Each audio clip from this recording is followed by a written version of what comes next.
Isso parte da iniciativa de Martinho Lutero, quando foi sequestrado pelo esse conde Frederico aqui. Ele foi condenado, né, na Assembleia de Ormes, né? Aqui é Ormes, não é Orcs, não, que está errado aqui.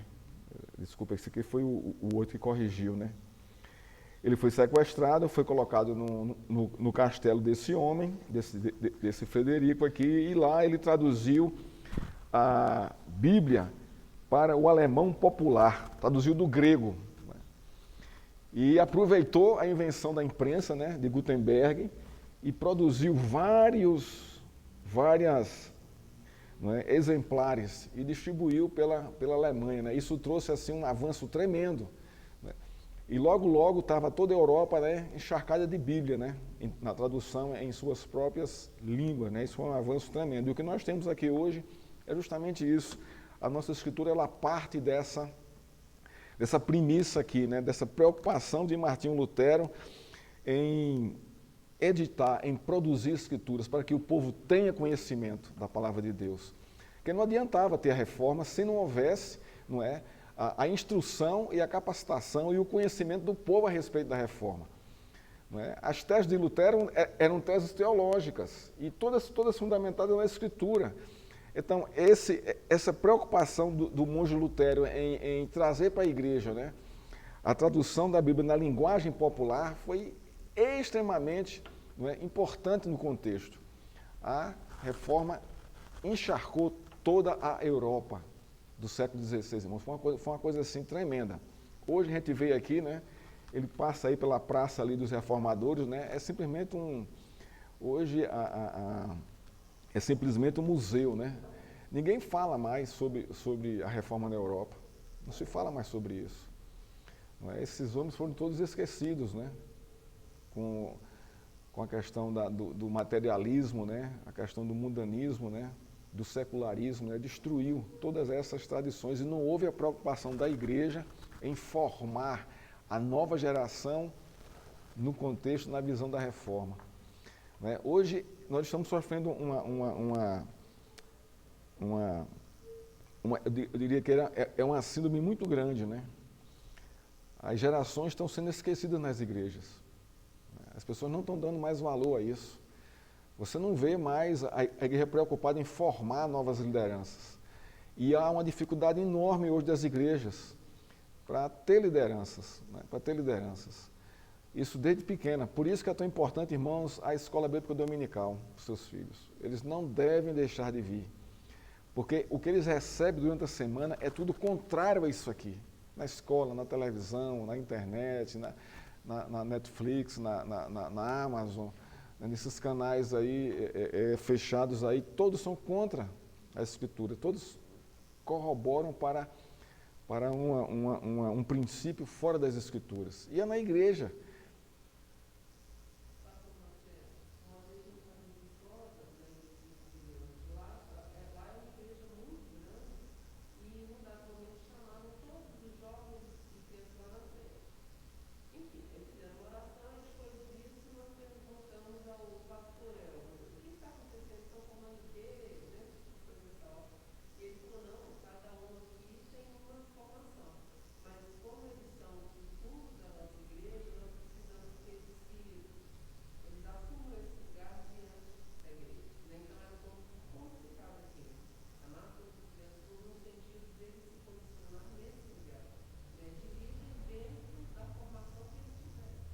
É justamente isso aí.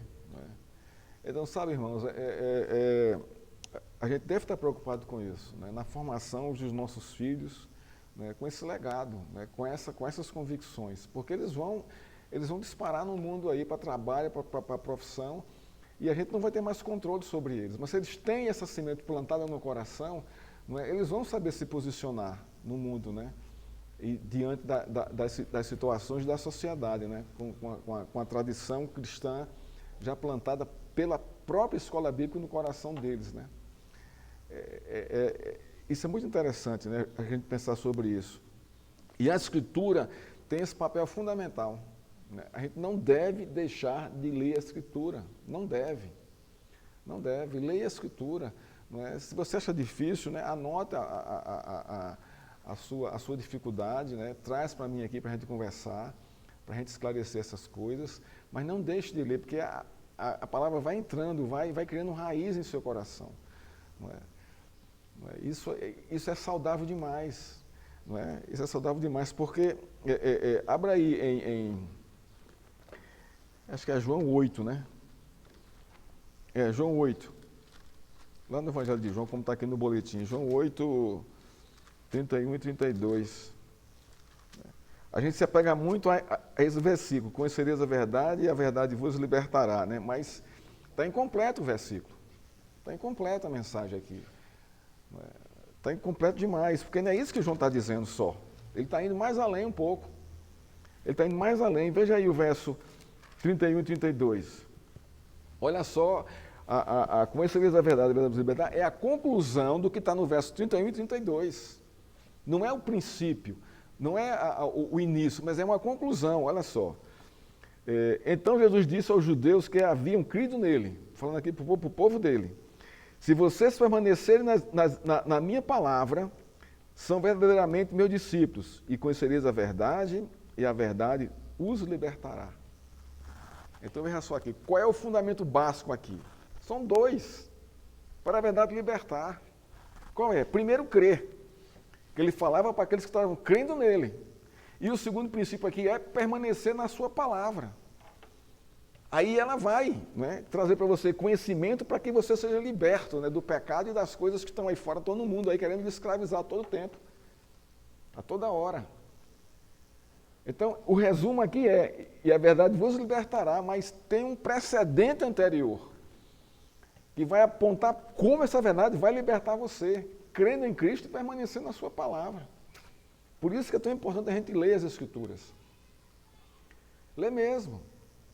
Acorda de manhã cedo, abre a palavra de Deus, começa a ler no Novo Testamento, que é mais fácil entender o que está acontecendo ali. Não é? Mas leia um capítulo por dia, leia, sabe, medita um pouco, né? Para um pouco para pensar no que você está lendo ali.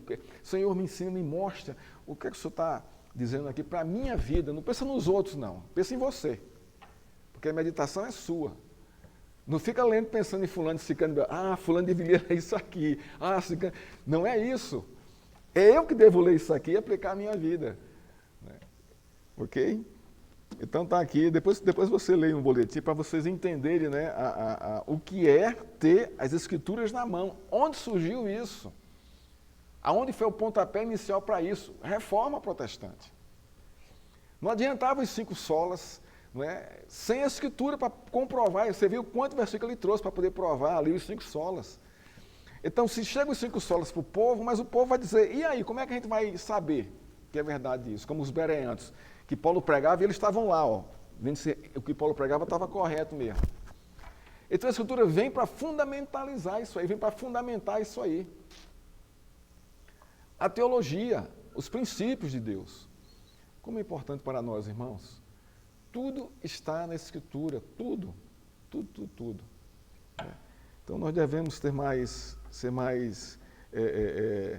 considerar com mais importância, né, a leitura bíblica das Escrituras. Né? Você pode tirar uma horinha, uns 20, 30 minutos por dia, né? Sentar, ler a Escritura, agradecer a Deus pelo que leu, né? E todos os dias fazer isso. Né? Que Deus nos abençoe. Nós estamos aqui, irmãos, vou voltar aqui a nossa... Nós estamos aqui voltando aqui a nossa... Eu tenho que colocar aqui o negócio, né? Só não vai, não. Vou tirar isso aqui.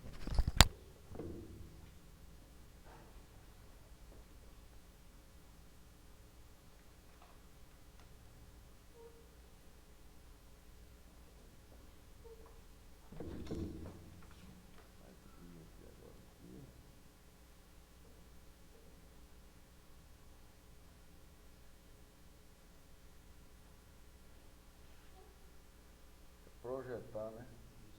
Acho que é aqui.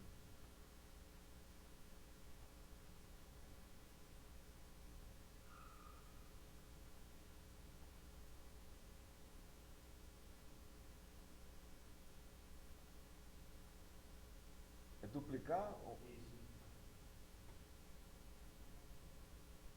Chegou aí, Tiago? E a minha apagou aqui. Hum?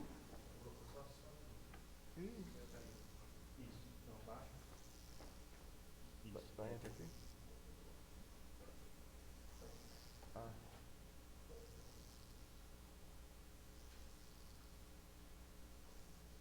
Pronto. Nós estamos aqui, irmãos, terminando o nosso livro de Atos. Nós estamos na terceira viagem, concluindo aqui a terceira viagem de Paulo, não é? Levando o evangelho, não é, a todo o Império Romano. Não é? Então, qual era o objetivo de Paulo? Era levar a palavra da graça, da salvação em Cristo a todo o Império Romano. E não só o Império Romano, ele queria chegar até a Espanha. Não é? Ele queria ir mais além, ele queria extrapolar, não é, e adentrar ali na Europa, levando as Escrituras. Né? Então nós temos aqui, não é, a terceira viagem de Paulo. Né? E tem alguns dados aqui interessantes. Né? Essa viagem de Paulo, né, foi entre os anos 53 e 57 da era cristã. A equipe de Paulo, no contexto, era Paulo, Timóteo, e se juntaram a eles Erasto, Sópatro, Aristarco e Gaio. Então a gente começa a ver que o trabalho de Paulo não era um trabalho único. Não é? Ele tinha cooperadores, ele tinha pessoas que estavam junto com ele, levando, trabalhando juntamente com ele em levar o Evangelho de Deus a essa região. Não é? E nós temos aqui alguns fatos interessantes. Né? Nós temos aqui a chegada de Paulo em Éfeso, lá em Atos 18. Não é? Foi uma chegada muito... Estava lá em Atos 18, a gente falou isso aqui na aula passada, né? A gente deu uma caminhada nisso aqui, né? Não é? 18, 23 a...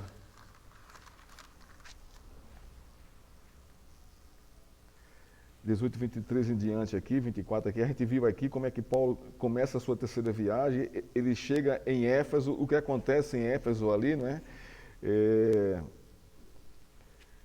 Ele sempre nas suas viagens, não é? Ele procura ir a uma sinagoga, não é? Paulo tinha sempre esse apoio das sinagogas, e a gente começa também a perceber, né, o papel das sinagogas no contexto do Império Romano e do mundo ali, não é? Daquele contexto, né? Está dizendo o que as sinagogas? Que houve a expansão da palavra de Deus, não é? Mas só para os judeus, não para os gentios. Não é? Então, as sinagogas atraíam, né, os judaizantes. Não é? Então, os gentios estavam de fora desse contexto aí. E qual é a missão de Paulo? Qual é o propósito dele? É levar o evangelho aos gentios, aqueles que não são os judeus. Por isso que ele sai, não é, pelo Império Romano levando essa mensagem. Não só para o judeu, porque Paulo era judeu, era fariseu. Mas o que ele recebeu de Cristo era ir aos gentios, aos outros povos que não eram, que não tinham nada a ver com os judeus, não é? Então, ele sempre onde chegava numa cidade, e se a cidade tinha sinagoga, ele fazia ali sua base. Ele tanto pregava nas sinagogas e ali motivava os judeus a se converterem. Né? O que acontecia? Acontecia logo em seguida uma perseguição, porque ele confrontava o evangelho de Cristo com a legalidade da lei, né? Uma lei que era mal interpretada, né, pelos próprios fariseus. Né? Então, ele trazia luz ali à lei, né? É que ele incomodava a estrutura religiosa da época, daquele contexto ali. Então, Paulo foi muito perseguido por causa da sua pregação, né, de Cristo. E a própria lei, lendo da forma correta, apontava para Cristo. Mas só que os judeus torceram a lei, não é? Saíram da lei. Não é? Eles criaram normas, criaram dogmas, tradições que não tinham nada a ver com a lei. E Jesus combate isso nos evangelhos. Não é? Que eles exigiam coisas que nem a própria palavra de Deus exigia, que eles nem próprio podiam cumprir. Não é? Havia ali uma distorção da lei. Para você ver, irmãos, não é, o quanto a igreja e o movimento religioso bíblico precisa de reforma. O que foi que Paulo fez? Pensa direitinho. ele trouxe o quê? Ele trouxe o evangelho reformando, né, a teologia errada que os judeus estavam vivendo e pregando, através dos fariseus, e saduceus e escribas, né? Fariseus e escribas, né? Mais especificamente, né? Então, ele tá reformando ali a palavra para os judeus e trazendo para os gentios a boa nova, a boa notícia. O evangelho quer dizer boa nova, evangelion no grego, quer dizer boa nova, boa notícia. Mas dentro dessa boa notícia, há duas subnotícias dentro dela. É a boa nova da salvação e a boa nova da condenação. A gente não para pensar sobre isso, né? A gente pensa só na boa nova da salvação. Mas olha, do mesmo modo que o evangelho salva, ele está condenando quem rejeita, quem não aceita. É a boa notícia? Mas ela tem esses dois pilares. Ela salva e ela condena. Mas só boa notícia por quê? Porque vem do coração de Deus, irmãos, essas notícias de salvação e do seu juízo, da sua justiça. É dessa forma aí. Então, Paulo fica em Efésios por mais de 2 anos, 19, 8, 20. Durante 3 meses, Paulo frequentou a sinagoga, olha, 3 meses, onde falava, isso está em Atos 19, de 8 em diante, onde falava ousadamente, discutindo e persuadindo a respeito do reino de Deus. Qual era a mensagem de Paulo? O reino de Deus. Olha só a estratégia de Paulo. Se eu for entrar aqui falando direto de Cristo, o que é que vai acontecer? Eles não vão me ouvir, eles vão me expulsar e vão querer me matar. Porque vão me considerar como um herético, como aquele que quebrou a lei e não está seguindo a lei. Mas se ele fala sobre o reino de Deus, aí sim, ele vai abranger o quê? Velho e Novo Testamento. A velha e a nova aliança, porque isso é o reino de Deus. Então, ele tem essa sabedoria. Mas como alguns deles se mostravam teimosos, descrentes, falando mal do caminho, aí ele já mostrou do reino de Deus, o caminho aqui é Jesus Cristo, né? Diante da multidão, Paulo se afastou deles e, levando consigo os discípulos, passou a falar diretamente na escola de Tirano. Então, ele sai da sinagoga e vai para a escola de Tirano. Paulo fez isso durante 2 anos, de modo que todos os habitantes da província da Ásia ouviram a palavra do Senhor, tanto judeus como gregos. Não é? É interessante aqui, deixa eu ver se eu tenho aqui algum dado aqui, quem é essa escola de Tirano aqui, no comentário aqui. Não tem aqui não fala aqui não. Aqui tem aqui, escola de Tirano. Alguns manuscritos gregos, na tradição do texto ocidental, acrescentam que as leituras diárias aconteceram entre 11 da manhã e 4 horas da tarde, o que incluía o período mais quente do dia, quando as pessoas cessariam o trabalho para um cochilo do meio-dia. Então, eu não falo aqui, né? Veja, anota em 912, deixa eu ver aqui. Para entender do que é essa escola de Tirano aqui, irmãos. Eu não coloquei aqui na nossa...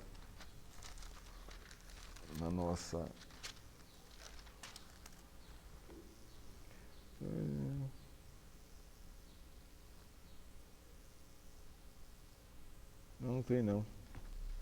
Então eu vou ficar devendo a vocês. Então ele está lá pregando. Ele ensinou na escola de Tirano mais de 2 anos. Os adoradores de Diana perseguiram Paulo, né? Então o que é que vai acontecer?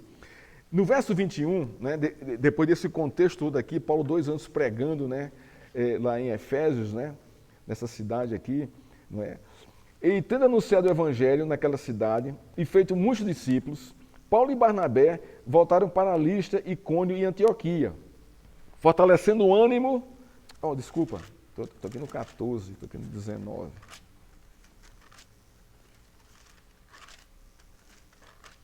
(19, 21 a 40). Aqui. Depois dessas coisas, Paulo resolveu, no seu espírito, ir a Jerusalém, passando pela Macedônia e a Caia, e dizia: depois de passar por Jerusalém, preciso ir também a Roma, tendo enviado a Macedônia 2 daqueles que o ajudavam, a saber, Timóteo e Erasto, permaneceu algum tempo na província da Ásia. Não é? Olha, isso aqui não tem nada a ver, não. Aqui é 9 e 10. Ah, está aqui. A partir do verso 23, do capítulo 19. Por esse tempo houve grande tumulto em Éfeso, por causa do caminho. O caminho aqui era os do caminho, aqueles que seguiam a Cristo. Né? Foi o primeiro nome que os convertidos em Jesus Cristo tiveram. Os do caminho. Porque, por causa daquela frase de Cristo, eu sou o caminho, a verdade e a vida. Então ficou taxado isso, os do caminho. Depois, em Antioquia, que eles são chamados de cristãos. Mas um pouquinho mais na frente. Não é? E por esse tempo houve grande tumulto em Éfeso, por causa do caminho. Pois um ourives chamado Demétrio, que fazia modelos de prata do templo da Diana, e que dava muito lucro aos artífices, convocando-os juntamente com os outros do mesmo ofício, disse-lhes: Senhores, vocês sabem que a nossa prosperidade vem deste ofício. E agora vocês estão vendo e ouvindo que não só em Éfeso, mas também em quase toda a província da Ásia, este Paulo tem persuadido e descaminhado muita gente, afirmando que os deuses são feitos por mãos humanas e não são deuses de verdade. Ora, quem eram esses artífices? Aqueles que faziam imagem dos deuses que esse povo adorava. E o que estava acontecendo? As pessoas estavam parando de comprar as imagens desses deuses. E o que estava acontecendo? Qual era a consequência? A falência desses fazedores de imagens. Irmãos, vocês estão vendo como a religião dá lucro? Está vendo isso?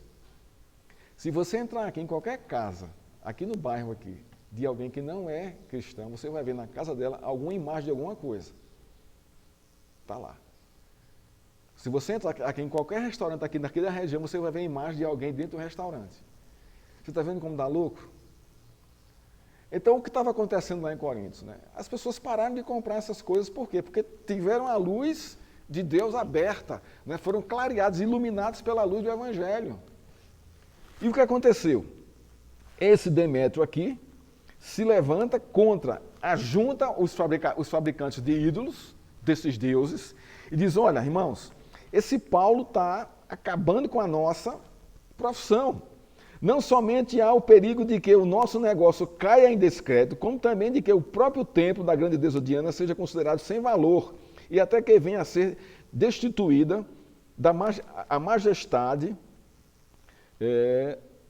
daquela que toda a província da Ásia e o mundo adoram. Então, o que é que está acontecendo aqui? O confronto entre a tradição religiosa e o Evangelho, a Boa Nova. Irmãos, é justamente isso aqui que acontece aqui, em qualquer lugar do mundo, quando a palavra de Deus chega e confronta essa realidade. É justamente isso que acontece. As pessoas, aqueles que percebem o que está acontecendo, vão se levantar contra, porque vai atingir os seus negócios. Os seus negócios. Eu lembro que a década de 90, 80, 90, né, eu fazia parte de um seminário lá na Paraíba, chamava JUVEP, Juventude Paraibana, Juventude Evangélica Paraibana, né, e eles tinham um seminário, eu até fiz esse seminário lá, e eles tinham um projeto muito interessante de avanço missionário. As férias, durante um ano, né, as pessoas têm 2 férias, né, principalmente os estudantes, uma em julho e outra no final do ano. E ele fazia projetos, né, para alcançar interiores com 0% de crentes. 0,1, 0,2, estava nessa faixa aí. E tinham muitos na Paraíba, muitos. E tem muitos ainda hoje aqui também, por essa região aqui de Minas Gerais, né? E eu participei de vários projetos desses. A gente ia, né? Fazia contato com a igreja que apoiava, mandava alguém lá para montar o projeto, sentava com a prefeitura, né? Quando conseguia alguma escola, né, para poder a gente se alojar, era ótimo. Senão a gente alugava umas casas lá, alugava casas e ficava nessas casas alugadas, né? Na maioria das vezes a gente sempre acabava alugando uma coisa ou outra, né? Porque não dava. E quando a prefeitura sabia que era um movimento, né, de crente, então eles, para não se comprometer com a paróquia local, né, com a prefeitura, então era complicado, né? Mas mesmo assim a gente ia. Irmãos, como em alguns lugares era extremamente difícil. Extremamente difícil. Porque o que era que acontecia? Justamente o que está aqui descrito aqui em Atos 19, 23 a 28. A gente começava, né, de porta em porta, né, levando a palavra de Deus, pregava ao ar livre, né? E aí a paróquia se levantava, o paróquio local se levantava e começava tinha aquela difusora na igreja, né? A dizer que aqueles crentes eram do inferno, eram do diabo, porque estavam quebrando a tradição religiosa do povo daquele município. E que não se recebesse nas casas essas pessoas. Isso era na rádio local e isso era na difusora da igreja. E era complicado para a gente. Você chegava nos lugares, as pessoas olhavam assim, não queriam te vender as coisas. Eram lugares assim, difíceis por isso. Por quê? Porque o Evangelho provocava isso. Mas a gente não se calava, né? Não se calava, né? Então a gente chegava nas praças públicas, né? Qual era a estratégia? Através do louvor, da música, né? Levava um grupo de louvor, então a coisa era bem organizada, né? Aquilo atraía as pessoas. Pelas músicas, pela musicalidade, né? Dos hinos, né? Dos cantos, as pessoas vinham, né? Mas geralmente quando começava a pregação, você via que havia muita evasão. As pessoas começavam a voltar para suas casas e tal. Mas ainda acontecia que havia conversões ali. E sempre se deixava ali uma congregação ali formada ali. Né? Mas o fato é esse. Então, o verso 28. Ouvindo isso, ficaram furiosos e começaram a gritar. Quem? Os ourives, aqueles fazedores de relíquias, né?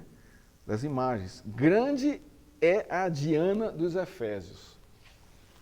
A confusão se espalhou pela cidade e todos juntos foram correndo para o teatro, arrastando consigo os macedônios, Gaio e Aristarco, companheiros de Paulo. Quando Paulo quis apresentar-se ao povo, os discípulos não o permitiram. Também algumas autoridades da província, que eram amigos de Paulo, mandaram um recado pedindo que ele não se arriscasse indo ao teatro.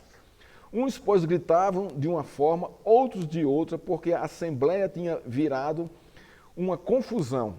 E, na sua maior parte, nem sabiam por que motivo estavam reunidos. Olha só. Está vendo como é fácil aqui levar o povo? Como o povo aqui é manipulado facilmente? Isso aqui é também está aqui na palavra de Deus. Muitos não sabiam nem porque estavam lá gritando as coisas. Então você vê como a religião manipula, irmãos. E promove uma confusão enorme para que o evangelho não avance. Você está entendendo como é que a religião estabelecida em nosso contexto aqui, como é que ela promove essas coisas aqui? O que é que acontece aqui na cidade aqui, todo dia, a meio-dia e às 6 horas da tarde? Você não escuta, não? A fusura ali da Igreja São Judas Tadeu cantar a Ave Maria? Isso todo santo dia. O que é isso? Uma lavagem cerebral. Uma lavagem cerebral. Então, essa é a forma dela prender a mente e o coração dos devotos, né, para que não recebam o Evangelho, não aceitem o Evangelho. Eles vão dizer, não, eu não posso quebrar minha tradição. Isso tudo é estratégia, isso tudo é montado. Tudo isso é montado. Isso não é só aqui não, se você for em qualquer interior, mais adentro aí, você vai ver a mesma coisa. E muitos não sabem nem por quê. Não sabem nem por quê. Como está aqui. Então, essa estratégia da religião, irmãos, ela é maléfica demais, é diabólica. É diabólica. Porque escraviza, cega, né, as pessoas, para que o evangelho não entre, não chegue lá. Mas, irmãos, as coisas não são assim. Deus vai realmente quebrar tudo isso aí e o evangelho vai perseguir adiante. E na sua maior parte nem sabiam por que estavam ali reunidos. Então, Tiraram Alexandre do meio da multidão e os judeus o empurravam para a frente. Até os judeus estavam participando disso. Este, acenando com a mão, queria falar ao povo. Quando, porém, reconheceram que era judeu, todo a uma voz gritaram durante quase 2 horas: grande é a Diana dos Efésios. Imagina o que é isso, uma cidade inteira, num teatro ali, a coisa era grande, gritando por mais de 2 horas. Grande é a Diana dos Efésios. O que é que eles estavam querendo? Calar a voz de quem ali? Calar a voz de Deus, irmãos. O escrivão da cidade, tendo apaziguado o povo, disse: Senhores Efésios, quem não sabe que a cidade de Éfeso é a guardiã do templo da grande Diana e da imagem que caiu do céu? Olha só, olha só. Você está vendo como as coisas surgem na religiosidade, uma imagem que caiu do céu. E eles criam nisso. Uma imagem que foi pega dentro do rio aí. E as pessoas que acreditam nisso. Você está vendo que não mudou a estratégia, não mudou o modo operandi, né, da religião, dominar e escravizar as pessoas. É o mesmo, é o mesmo. O que significa essas procissões? Aqui eu vi pouquíssimas aqui. Mas na minha cidade, né, a primeira semana de agosto é consagrada a Nossa Senhora das Neves. A cidade inteira para uma festa assim, imensa, com barracas, é como uma quermesse, enorme, imensa. E no último dia tem uma procissão imensa também. Na frente a imagem da Nossa Senhora das Neves e atrás a população quase toda seguindo ela. A mesma coisa, gritando, Ave Maria, isso o tempo todo. A mesma coisa, a mesma estratégia, não muda. Escravizando o povo na ignorância a respeito de Cristo, da palavra de Deus. Mesma forma aqui. Então vamos lá. Ora, não podendo isso ser contestado, convém que vocês se mantenham calmos e não façam nada de forma precipitada. Porque esses homens que vocês trouxeram para cá não profanaram o templo, nem blasfemaram contra a nossa deusa. E é verdade. Paulo não falou sobre isso. Paulo não disse nada disso. Foram os artífices, os artesãos que levantaram toda essa polêmica lá. Portanto, se Demétrio e os artífices que o acompanham têm alguma queixa contra alguém, saibam que existem os tribunais e os procônsules que se acusem uns aos outros. Olha só, então surgiu alguém sábio aqui. Mas se vocês estão pleitando alguma coisa, isso será decidido em assembleia regular. Porque também corremos o risco de sermos hoje acusados de revolta, não havendo motivo algum que possamos alegar para justificar esse ajuntamento. E havendo isso, se dissolveu a Assembleia. Então, você está vendo, irmãos, o impacto do Evangelho? Agora, traz isso para o nosso contexto aqui, para a nossa vida aqui. Na sua vida familiar, com seus amigos, no seu trabalho, acontece a mesma coisa, salvo as proporções de um e de outro. A mesma coisa. Você não tem que pregar evangelho na sua hora de trabalho. Você não tem que fazer isso. Você não está sendo pago para isso. Você tem que fazer seu trabalho com excelência. E isso já incomoda os outros. Porque é verdade que os outros querem mossegar. Os outros querem enrolar, querem deixando o tempo passar. É isso que acontece. Mas se você é fiel, honesto ali, não, meu tempo aqui é para trabalhar, e produz aqui, você vai ser alvo de crítica de alguma coisa. Ninguém sabe que você é cristão, mas o seu testemunho profissional, né, vai incomodar as pessoas. E se elas perguntarem o motivo, aí você vai dizer, não, a palavra de Deus manda eu ser justo com o meu patrão. Pronto. Aí você já arrumou, a empresa inteira é a sua inimiga, principalmente os sindicatos. Porque você é a favor do seu patrão, eles vão entender dessa forma. E vão fazer de tudo para, mandar você embora. Dar um chute em você. Porque essa é a realidade, irmãos.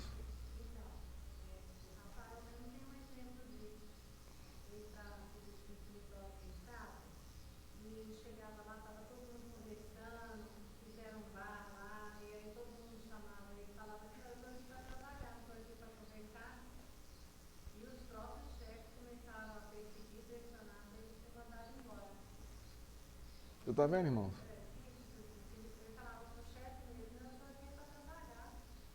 Essa é a realidade.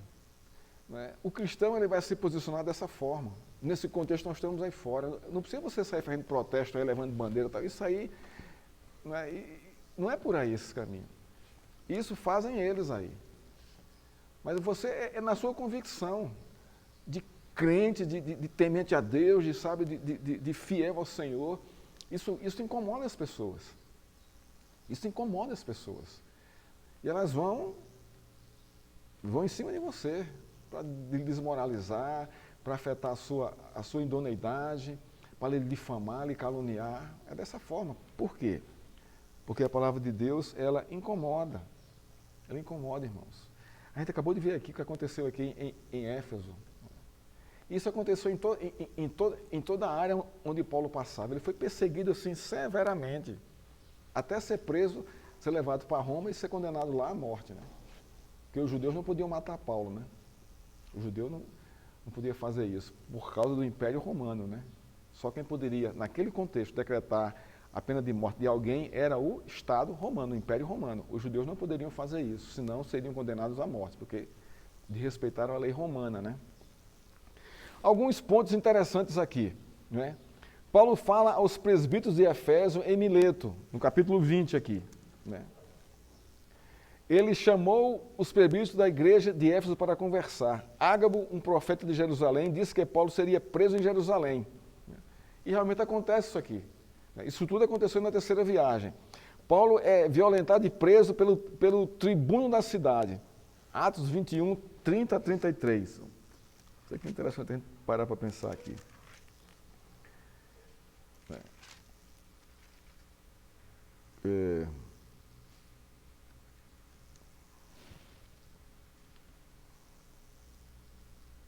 Atos 21, 30.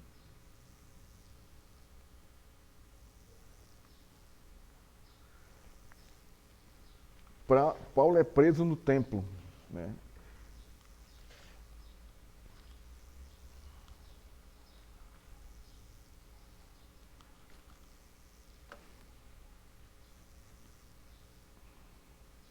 Diz assim, quando já chegaram por fim os 7 dias, a partir do 27, os judeus que tinham vindo da província da Ásia, ao verem Paulo no templo, alvoroçaram todo o povo e o agarraram, gritando, israelita, socorro! Este é o homem que por toda parte anda ensinando todos a serem contra o povo, contra a lei e contra esse lugar.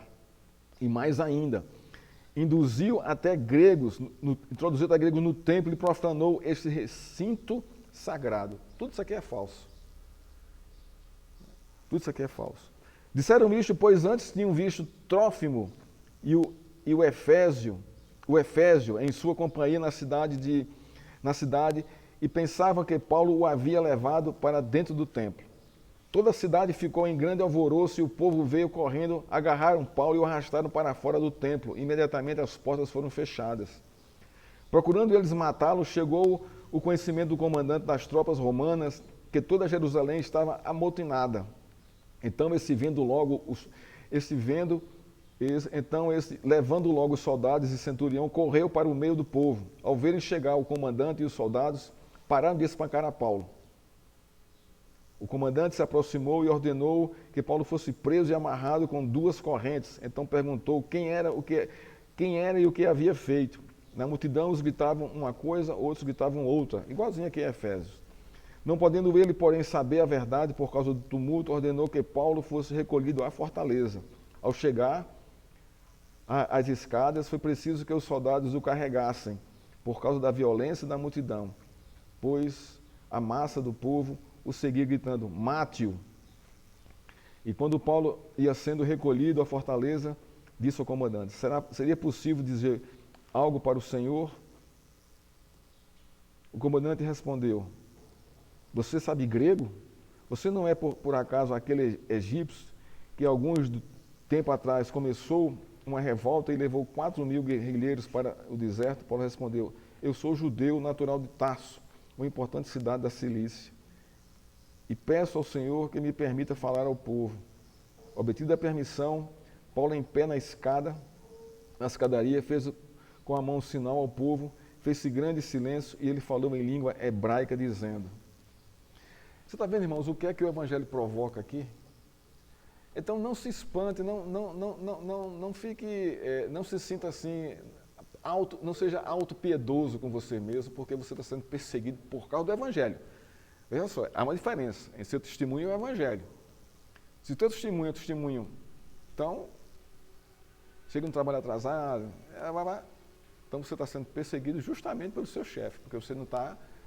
Mas se você é fiel, né, e é perseguido, olha, não se sinta, não fique cheio de autopiedade, não. Né? Mas entenda que isso é por causa de Cristo, isso é padecer por Ele, por sua causa aqui, né? Então, Paulo aqui, ele é